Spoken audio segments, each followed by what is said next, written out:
So POCSO is about protection of children from sexual offenses. So बच्चों को कब से सिखाना चाहिए क्या सही है क्या गलत है। और हमें लगता है कि बच्चे हमारे छोटे, इतने छोटे बच्चों के साथ कुछ नहीं हो सकता। आपको नहीं पता कि किसी भी एज ग्रुप के बच्चों के साथ कुछ भी हो सकता है। हमने न्यूज में इतना बुरी चीजें भी पढ़ी हैं।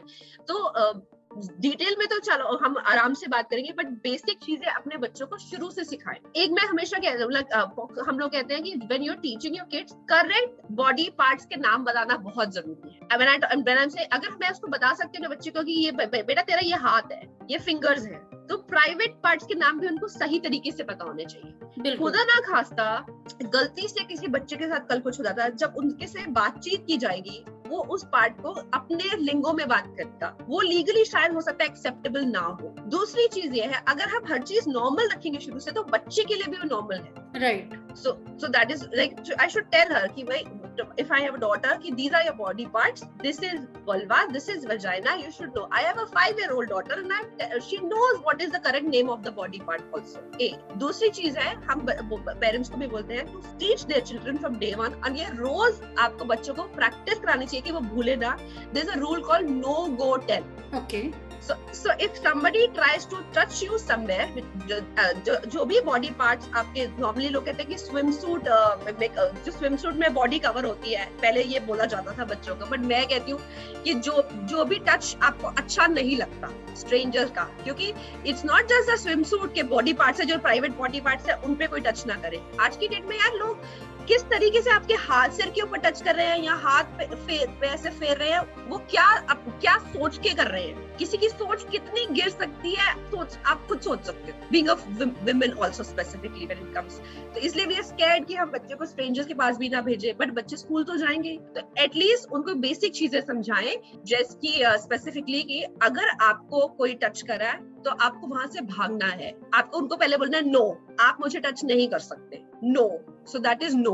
Go run from that place and please tell your parents. Her parent को अपने बच्चे के आसपास एक सेफ सर्कल बनाना चाहिए कि ये 3 या 4 लोग हैं, आप इनसे आके कुछ भी बात कर सकते हैं। एक हमारी कंट्री में क्या होता है कि I'm not saying against anybody, but चाचा मामा ताया ना, वो भी जाओ, उनको भी हग करो, उनको भी किस करो। अगर आपका छोटा बच्चा भी किसी के साथ कंफर्टेबल नहीं है, we should never ever push our child to hug anyone. 2 साल के बच्चे को भी हमें पुश नहीं करना चाहिए, क्योंकि बच्चे के रिफ्लेक्सेस बच्चे का साथ नहीं देंगे। आज बच्चे को समझ नहीं आएगा अगर हम उसको टाइम पे नहीं बताएंगे कि क्या उसके लिए सही है क्या गलत है। एब्सोल्युटली। क्यों? इसलिए बच्चों के रिफ्लेक्सेस, अगर आपका बच्चा किसी को हक करना नहीं चाहता, छोटा बच्चा भी, आप उसको फोर्स ना करें। ये मत सोचे कि आपकी बेइज्जती हो रही है, आपके लिए आपका बच्चा ज्यादा जरूरी है। आप अच्छे से बात कर रहे हो ना किसी से, मैं नहीं कह रही हूँ कि कोई इंसान कभी गलत है कि नहीं, लेकिन यहाँ मैं अपने बच्चों के रिफ्लेक्सेस को मुझे कंफ्यूज नहीं करना। दूसरा, उसको नो गो टेल समझाना है, आके पेरेंट को बताओ। तीसरा, उसको सिखाइए there is no secret game with strangers. School का बस का कंडक्टर आपको बोले कि भाई मेरी सीक्रेट गेम है, मैं तेरे को रोज टॉफी दूंगा, आप किसी को बताना नहीं। या आपके बच्चे ने किसी और को देखा, किसी और बच्चे के साथ ऐसे वो कोई कर रहा है, तो आके अब शायद अपने पेरेंट्स को जरूर बताएं किसी स्ट्रेंजर के साथ कोई सीक्रेट गेम नहीं है। स्ट्रेंजर या किसी के साथ भी नहीं है। पेरेंट कोई भी कहे बच्चे को कि ये हमारा सीक्रेट है, बच्चे को आके वो सीक्रेट अपने पेरेंट्स को बताना है। Please train your kids that way. So एक मूवी आई है रिबन, प्लीज वॉच इट, मतलब रोंगटे खड़े कर देगी स्पेसिफिकली पेरेंट्स के। तो मैं ये नहीं कहूंगी कि आप डरिए, बट अवेयर होना बहुत जरूरी है आज की डेट। आज की डेट में वही हो रहा है आशिमा कि हम जो चीजें 50 साल पहले भी करते आ रहे हैं, हम उन चीजों को बदलने की कोशिश नहीं कर रहे, या तो उन्हें री-इवैल्यूएट करने की कोशिश नहीं कर रहे। जो चीजें चल रही है बस उसे चला रहे हैं। But we have to understand that every single person और इवन एवरी सिंगल रूल और aspect of life has to change with the way of the survival. अगर आपका सर्वाइवल डिमांड ही वो करता है कि उस रूल को बदला जाए,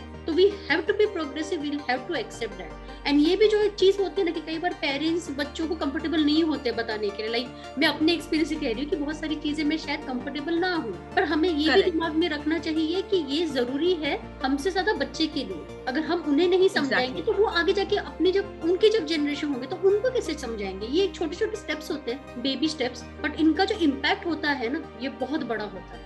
बहुत जरूरी है। पहले क्या था ना बेटा, लोगों के पास, बच्चों के पास ना इन्फॉर्मेशन नहीं थी, या हम उनको अच्छे से बताते नहीं थे। अब क्या है, जरूरत से ज्यादा इन्फॉर्मेशन है।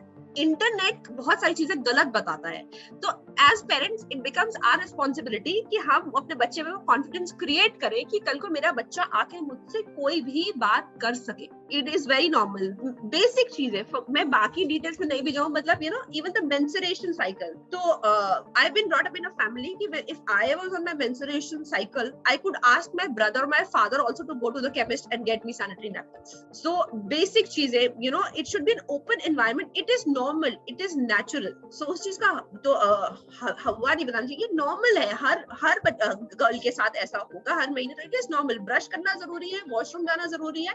सिमिलरली ये भी पार्ट ऑफ लाइफ है. ऐसे नहीं 5 दिन आप घर में बैठ जाओ, आप ये मत करो, आप वो मत करो. It is natural and every member in the family should take it down.